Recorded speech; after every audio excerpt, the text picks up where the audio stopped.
What happens when one of Britain's most beloved comedic actors finds himself in the hot seat across from a host who seems determined to pick a fight? When Rowan Atkinson, the man behind Mr. Bean and Blackadder, agreed to appear on The View, nobody expected what was about to unfold. This wasn't just another celebrity interview. This was a masterclass in how a conversation can spiral completely out of control. Before we dive into this incredible story, make sure you hit that subscribe button and let me know in the comments what you think about heated television moments like this one. The studio lights were blazing as Rowan Atkinson settled into his chair on The View's iconic set.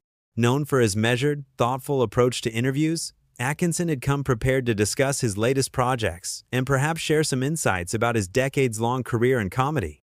What he hadn't prepared for was the combative energy that would soon fill the room. Joy Behar, seated directly across from him, had that familiar glint in her eye that regular viewers of The View knew all too well.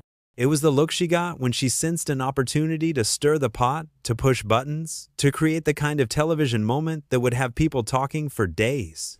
"So Rowan," Joy began, her voice carrying that distinctive New York edge, "you've made a career out of playing characters who don't speak much, Mr. Bean barely says a word, and even in Blackadder, you're often the straight man. Is it because you don't actually have much to say in real life?" The question hung in the air like a challenge. The other hosts exchanged glances, sensing immediately that this wasn't going to be the typical lighthearted celebrity chat they'd been expecting. Atkinson, ever the professional, maintained his composure, though there was a slight tightening around his eyes. "Well, Joy?" Atkinson replied, his crisp British accent cutting through the studio's tension. "I'd say there's a significant difference between choosing when to speak and having nothing to say. Comedy, particularly physical comedy, often communicates more in a single gesture than pages of dialogue ever could." Joy leaned forward, clearly not satisfied with what she perceived as a deflection. "But isn't that just a fancy way of saying you're hiding behind characters because you're uncomfortable with who you really are? I mean, when was the last time we saw the real Rowan Atkinson? Not some bumbling character or uptight historical figure." The studio audience shifted uncomfortably. This wasn't the warm, welcoming atmosphere that guests typically encountered on daytime television.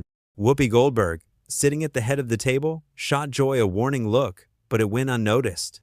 Atkinson's jaw tightened almost imperceptibly. "I find it interesting that you equate choosing one's words carefully with hiding, Joy. In my experience, those who speak the loudest often have the least to say. My characters aren't masks, they're explorations of the human condition. Mr.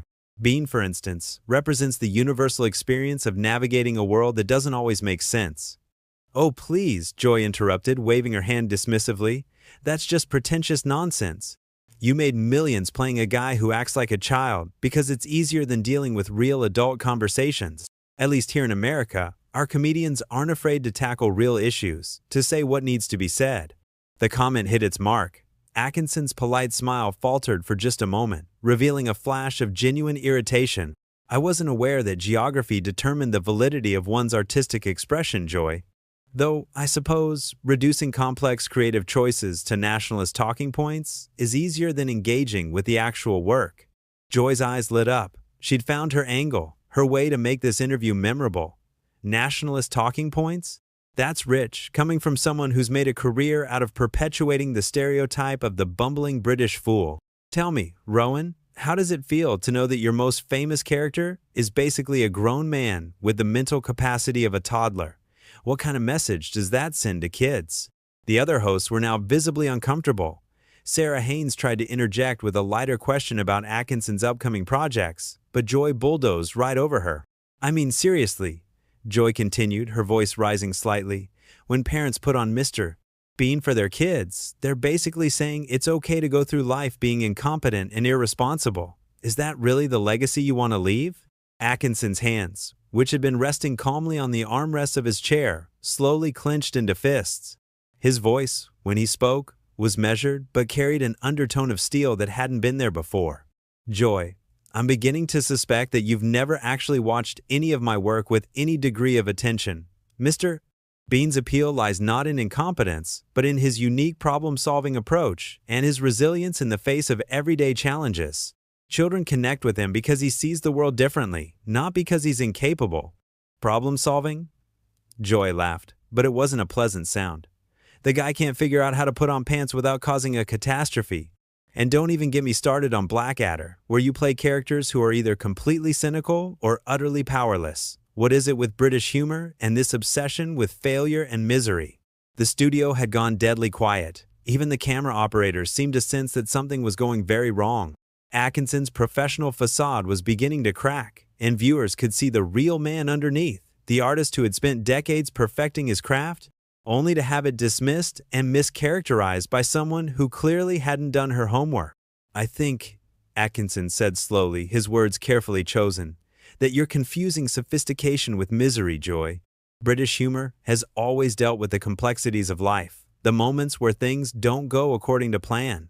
It's about finding grace and humor in those moments, not wallowing in them." Joy wasn't backing down. If anything, she was doubling down, sensing that she had Atkinson on the defensive. Grace? There's nothing graceful about a grown man destroying a department store because he can't figure out how to try on a shirt. And as for Blackadder, those characters are just mean-spirited and cruel. How is that supposed to be funny? The question revealed everything.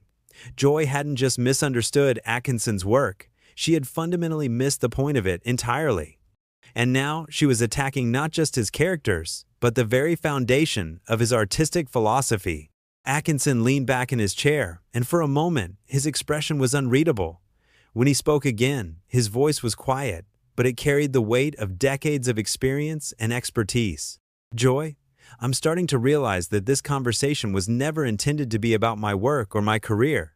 You've clearly made up your mind about what my characters represent, despite having apparently never understood them. But let me ask you this. When was the last time you created something that brought joy to millions of people around the world?" The question hung in the air like a gauntlet thrown down. Joy's face flushed red, and for the first time in the interview, she seemed momentarily speechless. But that moment didn't last long. "Excuse me?" Joy's voice had taken on a dangerous edge. "Are you seriously questioning my credentials? I've been in this business for decades. I've written books, I've done stand-up, I've been on television longer than some of your fans have been alive." Atkinson's eyebrows raised slightly, a gesture that those familiar with his work would recognize as the precursor to a devastating verbal blow. "I wasn't questioning your longevity, Joy. I was asking about creation, about bringing something new and joyful into the world. There's a difference between occupying space in the entertainment industry and actually contributing to it." The other hosts were now exchanging increasingly worried glances. Whoopi tried once again to steer the conversation back to safer ground. "Maybe we should talk about your upcoming projects, Rowan. I understand you're working on something new?" But Joy wasn't about to let this go. Her ego had been bruised, and she was in full attack mode now. "Oh, I see what this is about. This is that typical British arrogance, isn't it? You think you're so much better than American television, so much more sophisticated. Well, let me tell you something, Mr. Bean. Your highbrow act doesn't work on me." "Mr. Bean," Atkinson repeated slowly, and there was something in his tone that made everyone in the studio sit up a little straighter. "You keep coming back to that character as if it's some kind of insult. Do you realize that Mr. Bean has brought laughter to children and adults in over 200 countries? That character has transcended language barriers and cultural differences in a way that very few pieces of entertainment ever achieve." Joy scoffed. "Oh please, transcended language barriers? He doesn't talk. A mime could do the same thing." "Could they?" Atkinson's voice was getting sharper now, his professional politeness finally beginning to fray. "Because if it were that simple, Joy, why aren't there hundreds of internationally beloved mime characters? Physical comedy isn't just about not speaking. It's about understanding human nature so completely that you can communicate universal truths without words." "Universal truths?" Joy was practically sneering now. What universal truth is there in watching a man struggle to figure out how a revolving door works? What's the deep meaning behind getting your head stuck in a turkey? The reference was to one of Mr. Bean's most famous sketches, but the way Joy delivered it made it sound crude and pointless. Several audience members actually gasped at her tone. Atkinson's face had gone very still. When he spoke, his voice was quiet, but everyone in the studio could hear him perfectly. "The universal truth, Joy, is that we all struggle with things that seem simple to others. We all have moments where the world feels foreign and confusing. Mr. Bean resonates with people because he faces those moments with curiosity instead of cynicism, with persistence instead of giving up. He finds wonder in the ordinary and refuses to be defeated by life's small absurdities. That's just. Joy started, but Atkinson wasn't finished. And the fact that you can reduce that to a man with his head stuck in a turkey tells me everything I need to know about your capacity for understanding nuance. You see the surface and assume that's all there is. It's the intellectual equivalent of judging a book by its cover and then criticizing the author for your own inability to read. The studio was so quiet you could hear the hum of the air conditioning. Joy's mouth had dropped open slightly. She wasn't used to being spoken to this way, especially not on her own show. "How dare you?" she said, her voice shaking slightly with rage. "How dare you sit here and insult my intelligence? I've interviewed presidents, I've covered major news stories, You've done many things," Atkinson interrupted, and his interruption was so smooth and confident that it stopped Joy mid-sentence. "But I have to ask, in all of those interviews, in all of those news stories, did you approach them with the same level of preparation you brought to this conversation? Because if this is representative of your journalistic standards, I'm beginning to understand why American television has the reputation it does abroad." Joy's face was now bright red. "What is that supposed to mean? What reputation?" Atkinson smiled, but it wasn't a kind smile. It was the smile of someone who had just been handed the perfect opening. "Well, Joy, there's a perception internationally that American daytime television prioritizes conflict over content, noise over nuance. That it's more interested in creating viral moments than actually informing or entertaining its audience. I always assumed that was an unfair stereotype, but sitting here today, I'm starting to think it might be more accurate than I'd hoped." "You pretentious, arrogant." Joy started to rise from her chair, but Whoopi's hand on her arm stopped her. "Joy," Whoopi said firmly, "maybe we should take a breath here." But Joy shook her off. "No, I'm not going to sit here and let this pompous British snob insult me and my show and my country on national television." Atkinson leaned back in his chair, completely calm, despite the storm he'd unleashed. "I haven't insulted your country, Joy. I've made observations about a particular approach to television production, and I've pointed out that your criticism of my work seems to stem from a fundamental misunderstanding of what that work actually is. If you find those observations insulting, perhaps the problem isn't with the observations. The problem," Joy said, her voice rising to a near shout, "is that you think you're better than everyone else. You think your British sophistication makes you superior to us crude Americans." "Actually," Atkinson said, and his voice was maddeningly calm, "I think good comedy is good comedy, regardless of where it comes from. I think thoughtful entertainment can come from anywhere. But I also think that criticism should be informed, and interviews should be conducted with at least a basic understanding of the subject matter. These aren't particularly British expectations, Joy. They're professional ones." The other hosts were looking anywhere but at the confrontation unfolding in front of them. The audience was completely silent, sensing that they were witnessing something that was spiraling far beyond normal television boundaries. Joy stood up abruptly, her chair rolling backward. "I don't have to sit here and listen to this. This is my show, and I won't be talked down to by some has-been comedian who peaked 20 years ago with a character who can't even speak."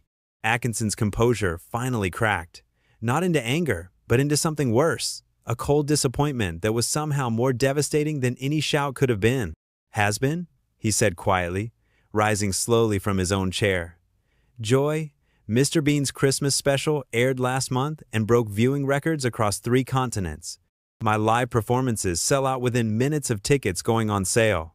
But even if none of that were true, even if I were exactly the has-been you seem so desperate for me to be, it wouldn't change the fact that you've spent the last 15 minutes demonstrating a complete inability to engage with ideas that challenge your preconceptions." He paused, looking directly at Joy with an expression of profound disappointment.